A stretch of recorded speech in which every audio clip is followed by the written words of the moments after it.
तुर्की की मीडिया में इस वक्त जबरदस्त हलचल मची हुई है और वजह है एक ऐसा मुद्दा जो सीधे सीधे भारत से जुड़ा है। खबरें आ रही हैं कि भारत ने अपनी long range land attack cruise missile Greece को अनऑफिशियली ऑफर की है। अब चूंकि ग्रीस नाटो का मेंबर है और तुर्की का लंबे समय से प्रतिद्वंदी रहा है, इसलिए तुर्की के लिए ये खबर किसी झटके से कम नहीं है। हालांकि ये रिपोर्ट्स अभी तक कंफर्म नहीं है, लेकिन फिर भी टर्किश मीडिया ने इसे एक बड़ा खतरा बताया है और ये भी कहा जा रहा है कि ये भारत की एक सोची समझी चाल है जो मई 2025 में हुए इंडिया पाकिस्तान कॉन्फ्लिक्ट यानी ऑपरेशन सिंदूर में तुर्की द्वारा पाकिस्तान को दिए गए समर्थन का जवाब हो सकती है। अब अगर मिसाइल की बात करें तो long range land attack cruise missile Bharat की DRDO यानी defence research and development organisation द्वारा बनाई गई एक एडवांस्ड सबसोनिक क्रूज मिसाइल है। इसका पहला सफल परीक्षण 12 नवंबर 2024 को ओडिशा के चांदीपुर में इंटीग्रेटेड टेस्ट रेंज पर किया गया था। ये मिसाइलें लैंड बेस्ड सिस्टम से करीब 1500 किलोमीटर और नेवल प्लेटफॉर्म से लगभग 1000 किलोमीटर तक के टारगेट्स को प्रिसिशन के साथ स्ट्राइक कर सकती हैं। इस मिसाइल की खास बात है इसका इंडिजीनियस इंजन, जिसे मानिक स्मॉल टर्बोफैन इंजन कहा जाता है। Long range land attack cruise missile की एक्यूरेसी भी कमाल की है। इसमें इनर्टियल नेविगेशन, GPS और टेरेन कंटूर मैचिंग सिस्टम जैसे एडवांस्ड गाइडेंस सिस्टम्स लगे हैं, जिसकी वजह से इसका सर्कुलर एरर प्रोबेबल सिर्फ 10 मीटर से भी कम है। यानी ये मिसाइल अपने टारगेट को लगभग पिन पॉइंट एक्यूरेसी से हिट कर सकती है। इसे कन्वेंशनल या न्यूक्लियर दोनों प्रकार के वॉरहेड से लैस किया जा सकता है और इसकी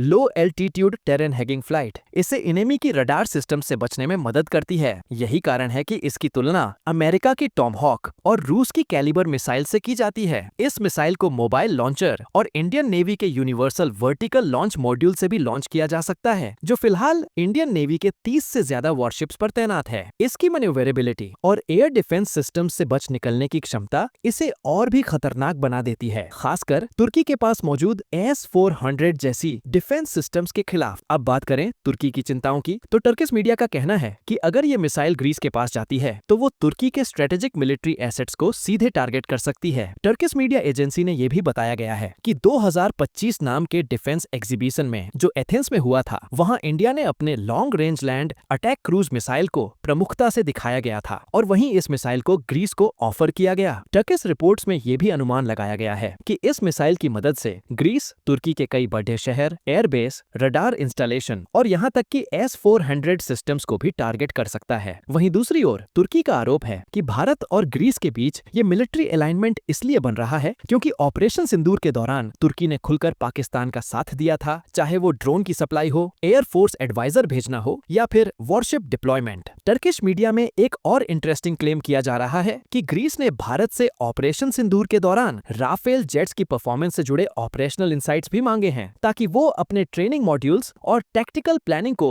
इंडियन कॉम्बैट टैक्टिक्स के हिसाब से तैयार कर सके। हालांकि इस बात की कोई ऑफिशियल कंफर्मेशन नहीं है, लेकिन अगर ऐसा हुआ है तो ये बात साफ है कि भारत और ग्रीस की स्ट्रेटेजिक पार्टनरशिप अब सिर्फ सिंबॉलिक नहीं बल्कि एक्शन ओरिएंटेड होती जा रही है। इस पूरे मामले में भारत की तरफ से कोई ऑफिशियल बयान नहीं आया है, लेकिन जिस तरह से भारत की मिसाइल टेक्नोलॉजी आज दुनिया में अपनी पहचान बना रही है, उससे ये भी साफ है कि भारत अब सिर्फ रीजनल पावर नहीं रहा, वो ग्लोबल स्ट्रेटेजिक समीकरण को भी इन्फ्लुएंस कर सकता है। चाहे बात ब्रह्मोस की हो या अब long range land attack cruise missile की, भारत की डिफेंस कैपेबिलिटीज अब सिर्फ शोकेस भर नहीं है बल्कि रियल डेटरेंट बन चुकी हैं।